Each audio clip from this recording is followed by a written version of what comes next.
Halo, perkenalkan nama saya Umi Kulsum, mahasiswa manajemen dari Universitas Sari Mulia dengan NIM 11215662410183. Saya membuat video ini untuk memenuhi tugas mata kuliah pengantar akuntansi. Poin akuntansi terbagi 4, yaitu 1. Pengertian, tujuan, dan kegiatan akuntansi. 2. Pihak-pihak yang membutuhkan akuntansi. 3. Profesi akuntan dan bidang yang ditangani. 4. Peran akuntansi dalam kegiatan perusahaan. Memasuki proses akuntansi. Apa itu akuntansi? Kata akuntansi berasal dari bahasa Inggris to account, yang berarti menghitung atau mempertanggungjawabkan hal-hal yang berkaitan dengan masalah pengelola atau pengurus dari suatu perusahaan kepada pemiliknya, atas kepercayaan yang telah diberikan kepada pengelola tersebut untuk menjalankan kegiatan perusahaan. Dan tujuan akuntansi adalah menyediakan informasi yang relevan dan tepat waktu untuk pengembalian keputusan bagi pemangku kepentingan. Kegiatan dalam akuntansi adalah suatu proses yang meliputi pencatatan, pengelolaan, peringkasan, pelaporan, dan penganalisaan data keuangan. Jurnal terbagi 4, yaitu 1. Jurnal umum, 2. Buku besar, 3. Neraca saldo, 4. Laporan keuangan. 1. Jurnal umum memasukkan transaksi dalam jurnal umum dan memasukkan dalam klasifikasi berdasarkan pengaruhnya terhadap akun-akun. 2. Buku besar mengelompokkan transaksi-transaksi pada akun yang sama. 3. Neraca saldo menyusun akun-akun dalam kelompok saldo normalnya. Akun yaitu di bagian debit dan kredit. 4. Laporan keuangan memisahkan komponen akun real pada laporan posisi keuangan neraca dan akun nominal pada laporan laba rugi. Siklus akuntansi perusahaan jasa. Siklus akuntansi adalah prosedur utama prinsip akuntansi yang digunakan untuk memproses transaksi selama suatu periode.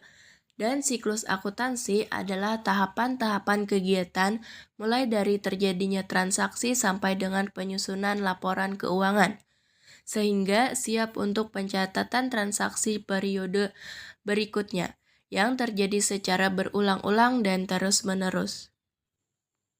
Karakteristik perusahaan jasa. Perusahaan jasa adalah perusahaan yang kegiatan utamanya membuat produk tidak berwujud, berupa jasa atau layanan, dengan tujuan mencari laba atau melayani masyarakat. 2. Ciri-ciri perusahaan jasa. A. Perusahaan jasa menawarkan produk yang tidak berwujud. B. Standar harga untuk suatu layanan yang ditawarkan perusahaan jasa sulit diukur. Masuki tahap pencatatan transaksi keuangan. Setiap transaksi perlu adanya bukti. Bukti berguna untuk memastikan keabsahan transaksi yang dicatat. Di samping itu, bukti juga dapat digunakan sebagai alat apabila terjadi masalah di kemudian hari. Bukti transaksi dapat berasal dibuat oleh perusahaan sendiri atau diperoleh dari pihak luar. Bukti dari pihak luar lebih kuat dibandingkan dengan yang dibuat oleh perusahaan sendiri. Jurnal umum. Pengertian jurnal umum merupakan media dalam proses akuntansi untuk menampung akun-akun transaksi. Fungsi jurnal umum ada 4, yaitu fungsi pencatatan, fungsi historis, fungsi analisis, fungsi instruktif, dan fungsi informatif. Tahap pengikhtisaran neraca saldo yaitu terbagi 5. 1. Pengertian neraca saldo adalah daftar yang memuat seluruh saldo dari akun-akun yang terdapat dalam buku besar. 2. Neraca saldo. 3. Menguji kebenaran pencatatan transaksi ke buku besar melalui neraca saldo. Salah satu tujuan pembuatan neraca saldo adalah menguji kebenaran pencatatan dan memindah bukuan transaksi ke buku besar. 4. Menemukan kesalahan melalui neraca saldo. Periksa kembali kebenaran neraca saldo dengan menjumlahkan uang sisi debit dan kredit. Periksa kembali kebenaran neraca saldo dengan membandingkannya terhadap saldo buku besar. Cocokkan kembali jumlah saldo di buku besar dengan sumber pencatatan, yaitu jurnal umum. Teliti kembali kebenaran pencatatan transaksi pada jurnal. 5. Mengoreksi kesalahan. Jurnal penyesuaian terbagi dua, yaitu 1. Jurnal penyesuaian. Fungsi jurnal penyesuaian adalah untuk memperbarui beberapa nilai akun buku besar, sehingga neraca saldo akan menampilkan jumlah sebenarnya dari aset, kewajiban, ekuitas, pendapatan, dan beban perusahaan. 2. Akun-akun yang perlu disesuaikan pada akhir periode akuntansi. Beban dibayar di muka, pendapatan diterima di muka, piutang pendapatan, beban yang masih harus dibayar, penyusutan aset tetap, dan pemakaian perlengkapan.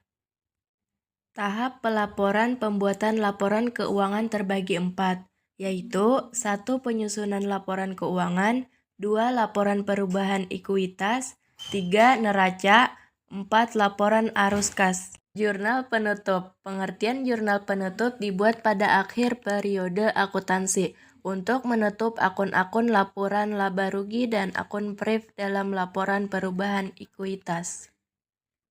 Jurnal pembalik. Tujuan pembuatan jurnal pembalik adalah untuk memudahkan pencatatan transaksi pada awal periode laporan berikutnya. Pos-pos yang perlu dibuatkan jurnal pembaliknya adalah akun-akun penyesuaian yang dicatat secara deferral dan aktural. Antara lain, beban yang akan dibayar kemudian, beban dibayar di muka, pendapatan yang masih harus diterima, dan pendapatan diterima di muka.